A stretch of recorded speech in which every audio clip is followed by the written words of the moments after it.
Ontem foi o dia de falar sobre orgulho e as suas diferentes manifestações, e a gente vai seguir. Como eu disse essa semana, quando eu estava dando uma olhada para pensar um pouco na ordem das coisas, eu pensei em alterar um pouco a ordem do livro, né?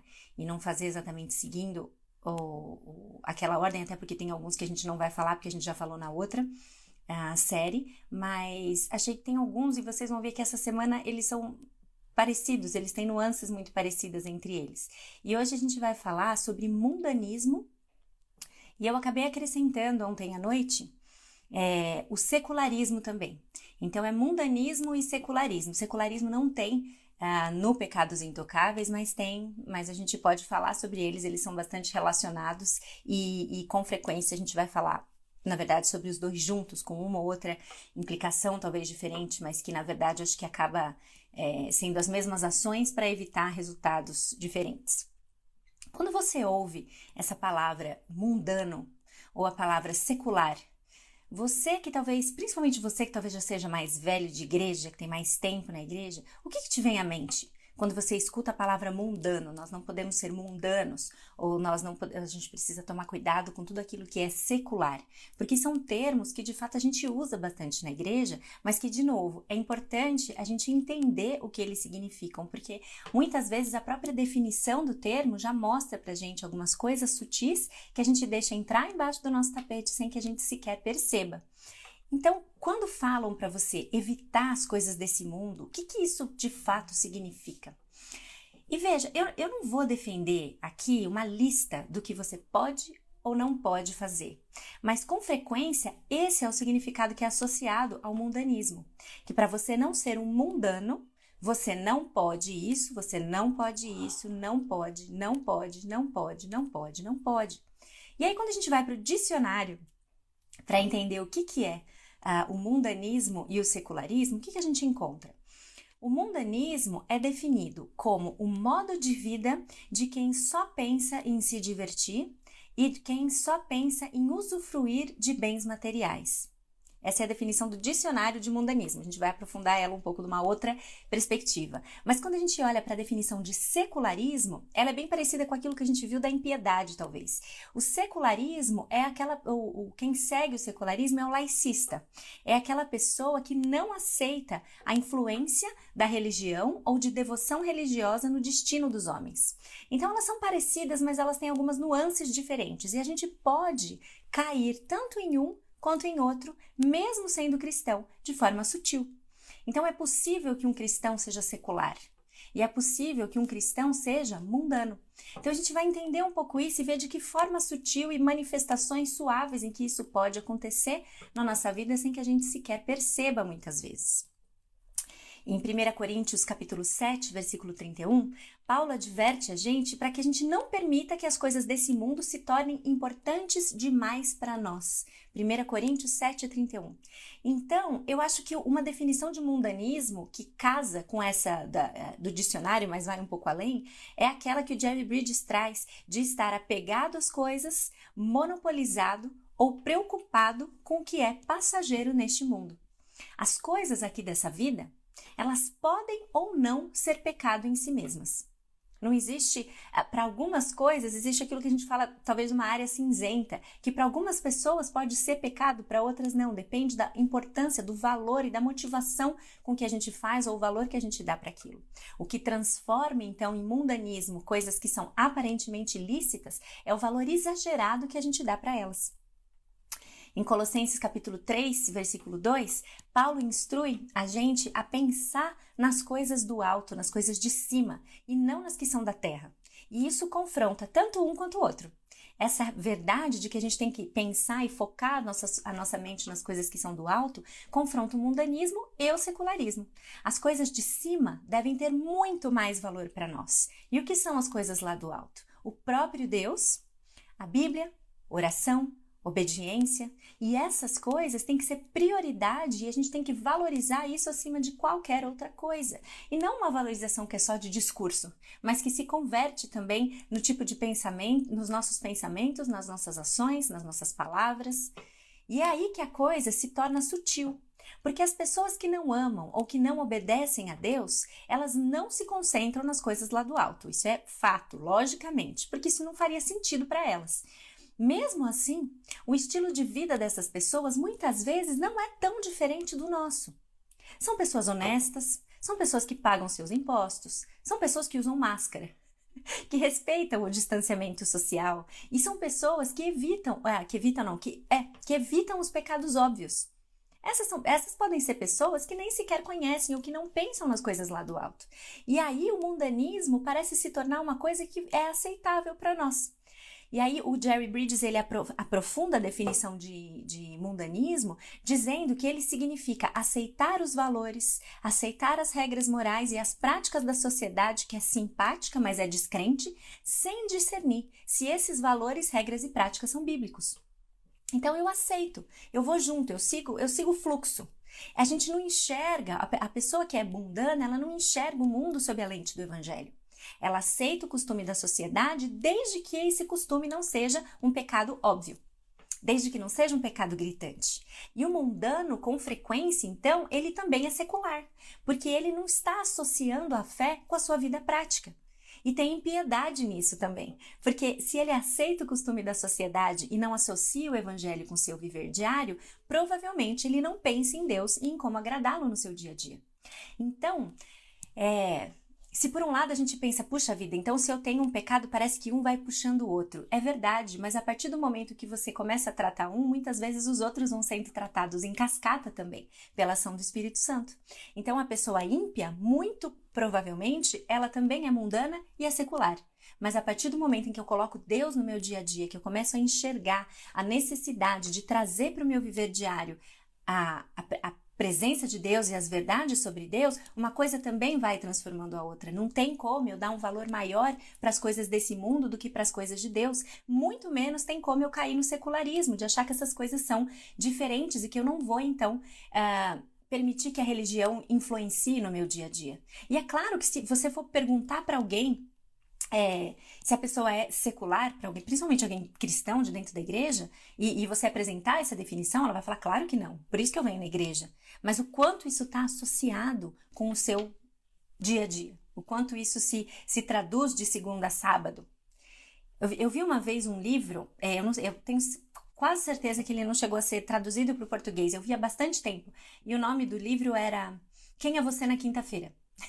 E eu achei interessante porque o subtítulo era para a gente amar a Deus e trazer o evangelho para o dia a dia depois que o sermão já esfriou. Depois que o sermão esfriou na nossa cabeça, que a gente já não lembra mais tanto daquilo que a gente ouviu ou esquece porque de fato não medita nisso. Então no domingo todo mundo tá de pé, né? Na segunda, terça, chegou na quinta, você já esqueceu tudo, está precisando na igreja de novo. Então é isso que é o secularismo e o mundanismo que a gente precisa evitar, que a vida seja uma constante em termos da busca de aplicar verdades eternas na nossa vida. E aí o Jerry Bridges, ele destaca 3 áreas em que o mundanismo, quando instalado, pode fazer brotar pecados aceitáveis. E a primeira delas, eu achei interessante que de fato é uma escolha difícil, e é por isso que depois eu também fui em outro livro, eu não vou vir com mais 30, igual ontem, mas é interessante você pegar livros em que o tema do capítulo em si renderia um livro só para ele mesmo, e o mundanismo acho que é um outro exemplo disso, mas ele escolheu 3 áreas que de fato, como o foco aqui são pecados aceitáveis, existem 3 áreas em que muitas vezes a gente nem percebe que a gente está levando um estilo de vida mundano ou que a gente está pecando nessa área.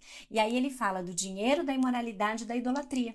E é interessante porque você fala, poxa, mas imoralidade é óbvio, é um pecado óbvio. A idolatria também, o amor ao dinheiro também. Mas isso pode, muitas vezes, a gente pode estar pecando nessas áreas de forma sutil, de forma tolerável, de forma aceitável, porque a gente está aceitando os padrões do mundo para isso. É isso que ele vai defender nesses 3 pontos. Então, a primeira área é o dinheiro. Lembra que mundanismo é estar apegado demais às coisas desse mundo? Nós podemos nos tornar muito apegados ao dinheiro. A gente pode se tornar tão apegado que a gente gasta e investe toda a nossa renda só nas coisas desse mundo. A gente coloca o nosso pensamento nas coisas daqui e não nas que são do alto. E aí a gente se preocupa mais em gastar com a gente do que gastar em obras sociais.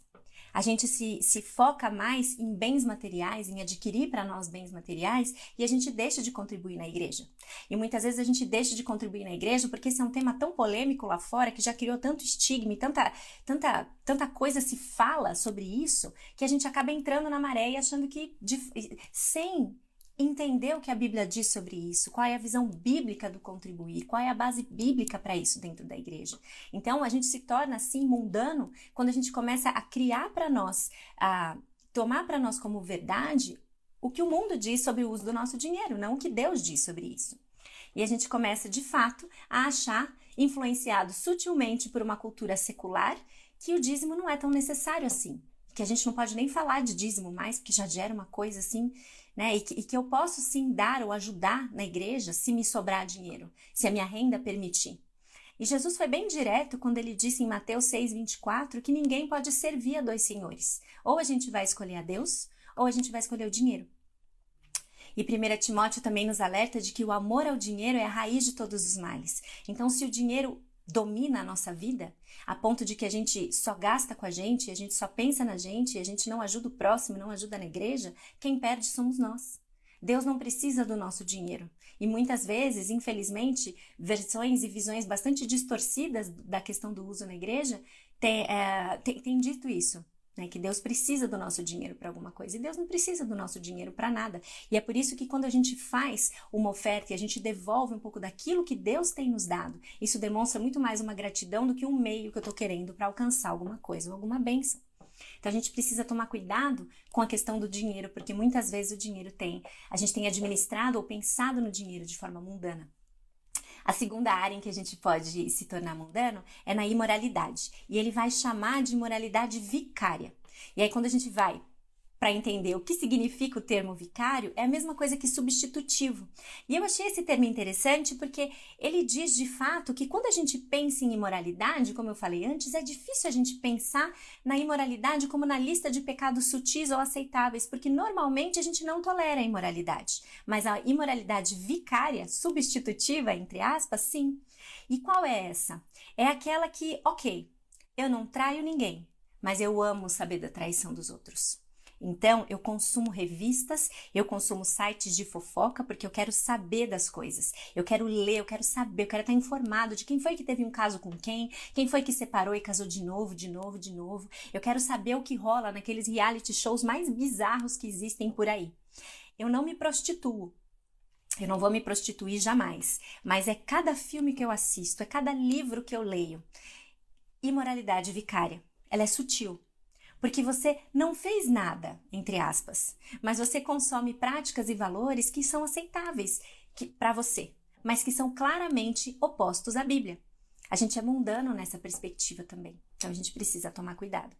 Então o que eu tenho que fazer? Eu tenho que desligar a televisão, não posso escutar música, não pode. Quando a gente pensa assim, a gente ainda não está entendendo que o que Deus espera de nós é discernimento, saber. Tive uma conversa bem interessante ontem com duas amigas sobre isso. A gente precisa entender que a cultura do nosso século, a cultura secular, também tem esse nome, não porque ela é do século, mas pega essa definição que está escrito no dicionário. Você pensa em cultura secular, parece que a gente está falando desse século, mas não. A cultura secular é aquela que quer separar a religião das coisas. E nós não podemos viver uma vida secular. Então, quando eu assisto ou consumo cultura popular, cultura secular, eu preciso saber que o objetivo da cultura pode ser muito diferente dos objetivos que Deus tem para mim. Então eu não posso simplesmente sentar, desmoronar no sofá e receber tudo sem crítica nenhuma. Eu preciso olhar para aquilo e discernir se aquilo de fato é bom para mim, se aquilo de fato faz bem para mim. Tá? Então essa é a importância da gente pensar sob essa perspectiva também. A terceira área é a idolatria. E o que é a idolatria? É quando eu deixo que qualquer coisa ocupe o lugar que só pertence a Deus, um lugar central, algo que eu desejo em demasia, sendo que só Deus deveria ser adorado e desejado em demasia. E eu acho que foi Elyse Fitzpatrick que disse no livro dela que a gente não pode desejar Deus em demasia, a gente nunca vai desejar a Deus o suficiente. Então é só Ele que pode ocupar esse lugar no nosso coração. O sinal clássico para saber se algo ou alguém é um ídolo para você, talvez você já tenha ouvido isso, é se você gosta ou quer tanto uma coisa que você peca para ter, ou você peca porque você não tem. Algo que você peca para ter, ou que você peca porque você não tem. É algo que eu persigo tanto que eu peco para conseguir, ou porque eu não consigo essa coisa, eu peco por causa disso. E dentre os exemplos que ele dá, eu acho que cabe citar de uma forma interessante aqui o trabalho ou a profissão, que podem se tornar ídolos no nosso coração. A gente poderia falar de maternidade, a gente poderia falar de casamento, relacionamento, qualquer outra coisa. Mas, enfim, no trabalho, na vida profissional, a pessoa fica tão doida para avançar, para ser melhor, para se destacar, para chegar no topo, que Deus e a família ficam em segundo plano. E aí a gente cai no mundanismo e na idolatria quando a gente olha esse ritmo frenético que o nosso ambiente de trabalho tem e entra na onda. A gente entra na onda sem questionar. De novo, é essa questão de novo. É a sociedade tecendo para nós a linha que você tem que seguir e você indo junto, sem pensar se é isso mesmo, se... Enfim, a gente simplesmente segue o fluxo. Se a gente se lembrasse sempre do propósito que a gente tem de agradar a Deus em tudo, em vez de entrar nessa loucura competitiva, a gente certamente venceria a tentação de fazer da nossa profissão nosso ídolo, aquilo que merece demais a nossa dedicação acima de qualquer outra coisa.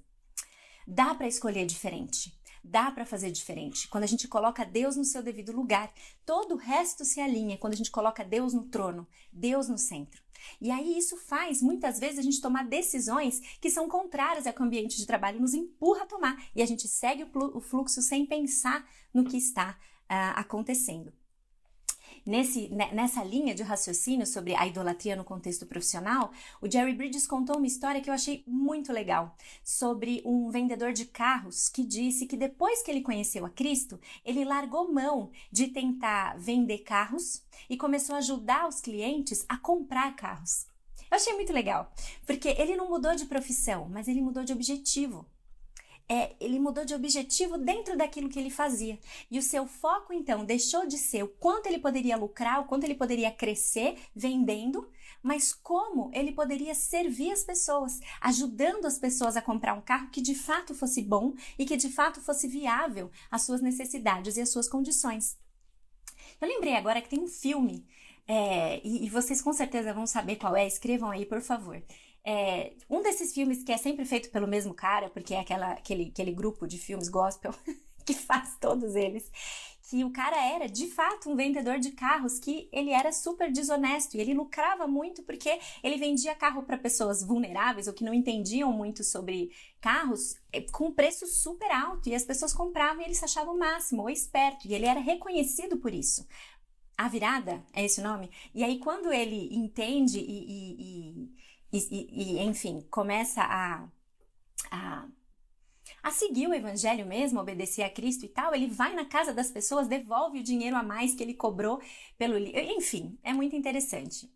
E exatamente, a gente tem inclusive alguém aqui que não vende carros, né, Rony?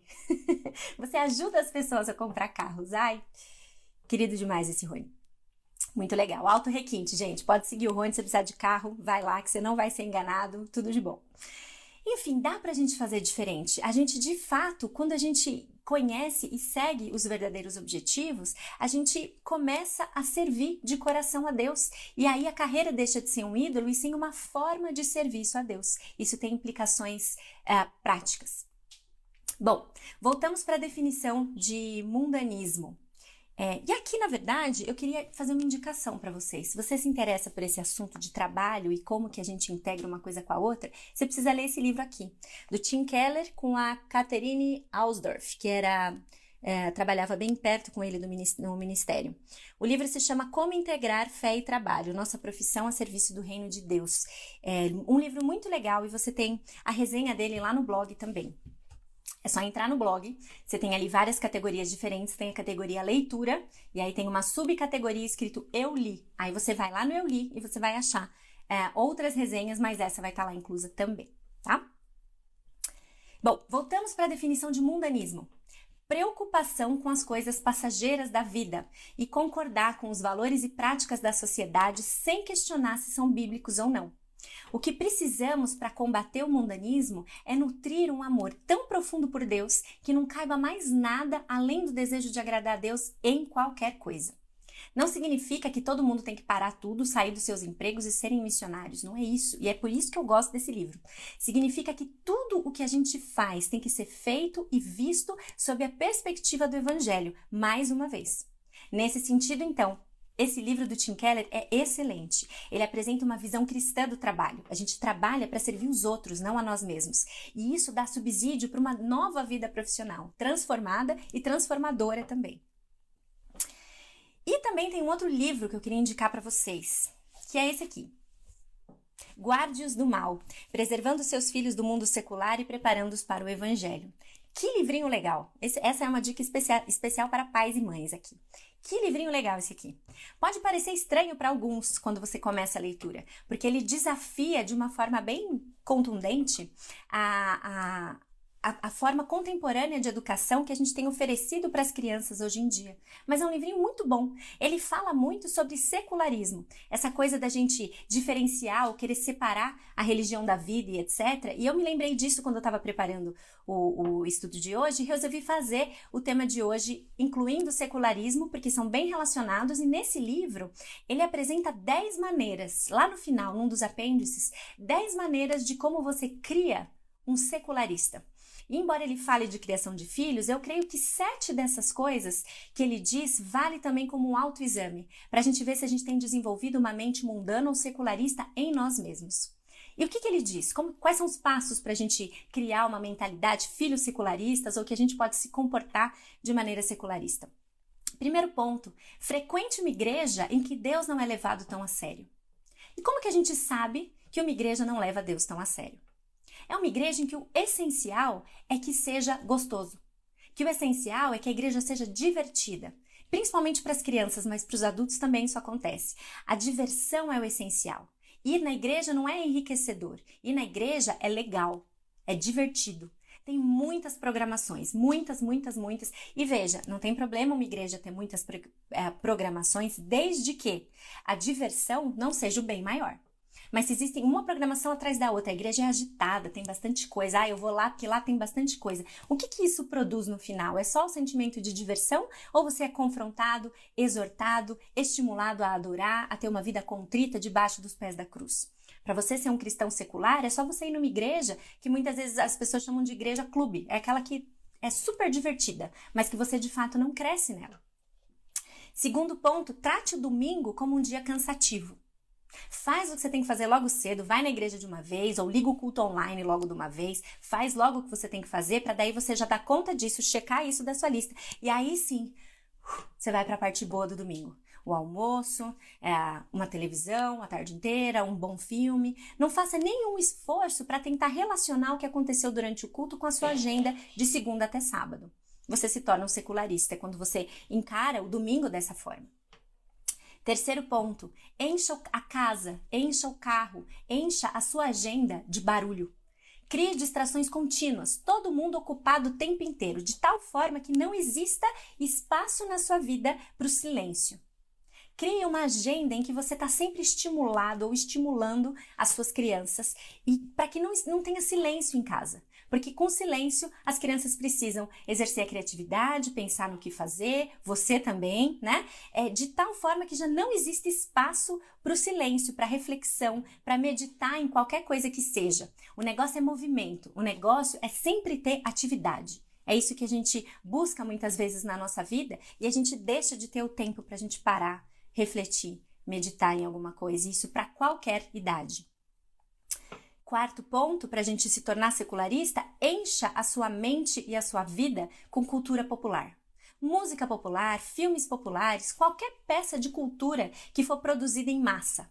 A cultura popular é aquela que é produzida para as massas, porque você consome durante o seu lazer e que não exige, a cultura popular, ela não exige de você nenhum tipo de crítica ou de educação especial, digamos assim, para que seja apreciado. Existe uma diferença grande entre música popular e música clássica, não existe? A música popular, qualquer um gosta, sai cantando, sai na batida. Agora, a música clássica, não. Música clássica a gente tem que parar e tem que entender um pouco de... Existem movimentos artísticos, musicais por trás que influenciaram aquela música ser feita daquela forma, ou a arte ser feita daquela forma, mas a arte popular não, ela é feita para todo mundo. E aí a gente consegue absorver esse tipo de cultura na nossa vida sem crítica, sem nenhuma perspectiva. É o que eu falei lá no começo antes, né? É só a gente receber e deixar entrar. A gente só faz isso, a gente não tem crítica para as coisas. E a cultura popular é muito boa em fazer a gente ficar muito bom nisso, da gente não apreciar, da gente não ter olhos críticos para aquilo que é produzido ou aquilo que a gente consome. Quinto ponto, não se incomode em aprender e comparar comparar coisas a partir de uma perspectiva bíblica. Ou seja, se for agradável, que mal que pode fazer? E esse é o pensamento de alguém que se torna dentro da igreja secularista. Celebre os ídolos da nossa cultura, viva para isso. Viva para os carros, esporte, tecnologia, roupas de marca, comida fina, entretenimento popular. Gasta o seu dinheiro nisso, foca só nisso. Concentre os seus objetivos de vida em coisas desse tipo e não nas que são lá do alto. A gente já viu isso quando falou de dinheiro e traz aqui também na questão do secularismo. E o sétimo ponto, para você se tornar um secularista ou criar um dentro da sua casa, mantenha os seus olhos fixos em todo tipo de tela. TV, iPad, iPhone, computador, qualquer coisa que afaste você de ter que, de fato, pensar, de ter que contemplar o outro, contemplar. No livro ele até faz a questão da associação com a natureza, em que você não passa mais tempo ao ar livre, exercendo a criatividade ou adorando, contemplando as coisas que Deus faz, mas a gente está sempre na tela. E aí a gente deixa, meio que um dos primeiros passos que a gente vai indo pro secularismo, porque a gente deixa de ter crítica nesse sentido. Então, se qualquer um desses itens tem sido uma realidade cotidiana na sua vida ou na vida da sua família, a gente precisa parar e pensar por um instante o risco que a gente está correndo. Você pode até estar num lar cristão, mas Cristo está lá de fato? Está lá de fato? É isso que esse livrinho nos alerta. A gente fazendo essas coisas, e ele ainda tem mais 3... bastante gente, não, eu não pulei o 6, mas eu esqueci de falar que ele era o 6. O 5 era a gente não se incomodar em aprender e comparar e criticar coisas a partir de uma perspectiva bíblica. E o 6 era a gente celebrar os ídolos da nossa cultura, viver em função dos carros e entretenimento, comida boa e etc, tá? Esse era o 6, mas de fato eu não separei o ponto, eu emendei um no outro. Então esse livrinho aqui, ele vai alertar a gente que quando a gente foca nessas coisas, a gente tem um risco grande de criar filhos secularistas dentro da igreja. Isso é uma coisa muito séria, que a gente precisa despertar para isso e refletir sobre isso. Não só em relação à criação de filhos, mas para a nossa vida também. O que dessas coisas é uma realidade na nossa vida? E a gente precisa mudar. Que ele nos ajude a ver se existem em nós traços desse pecado de mundanismo, de secularismo. E que a gente viva para, de fato, desejar apenas Deus. Porque isso vai fazer com que a gente se preocupe e busque as coisas lá do alto como prioridade. E vai impedir que a gente aceite sem nenhuma crítica os valores e a agenda que a sociedade quer impor para a gente. Porque ela quer. Ela quer. Ela só não vai dizer isso de forma explícita, mas ela quer. Então vamos ficar esperta. Vamos ficar esperta. Colocar a palavra de Deus na cabeça e no coração. Saber avaliar, saber julgar, saber escolher, saber viver diferente. A gente está aqui, de fato, nós estamos aqui, mas nós não somos daqui. E enquanto a gente está aqui, a gente precisa interagir com o que está aqui. Mas essa interação, ela tem que ser crítica, ela tem que ser esperta, ligada, em que eu entendo qual é a prioridade bíblica e eu busco redimir tudo para a glória de Deus. Que esse seja o nosso objetivo principal. O livrinho é esse aqui. Eu já vi que bastante gente respondeu, mas é o Guardiões do Mal. Você também tem uma pequenina resenha dele num post que eu escrevi sobre 5 livros finos para você perder o medo de leitura. São a indicação de 5 livrinhos que tem menos de 150 páginas. Para quem tem medo dos livros maiores, esse daqui tá lá na lista também. Então, que esse seja o nosso objetivo principal, gente. Que Deus nos guarde, nos proteja do pecado mesmo, de mundanismo e de secularismo, de querer tirar Deus das coisas ou de simplesmente seguir o fluxo. Mas que Ele nos torne espertas para a necessidade da gente, de fato, olhar tudo e confrontar e fazer escolhas que são baseadas nos princípios bíblicos e não do que a cultura quer empurrar pra gente em qualquer ambiente que seja. Seja na questão de dinheiro, imoralidade, idolatria ou das nossas escolhas de cultura, de tudo, tá? Então, gente, é isso. Um bom dia para todo mundo. Amanhã estaremos de volta. Que Deus nos abençoe e nos guarde. Eu vi que algumas pessoas perguntaram sobre a questão do resumo. E aí eu também vi que algumas pessoas falaram da Fabiola, Desenhos da Fou. Eu não sei se ela está aqui hoje. Eu entendi que ela às vezes assiste ao vivo, às vezes não. Mas ela fez um belo de um desenho, um mapa conceitual, gráfico, super bonito lá sobre as 30 motivos, as manifestações de orgulho.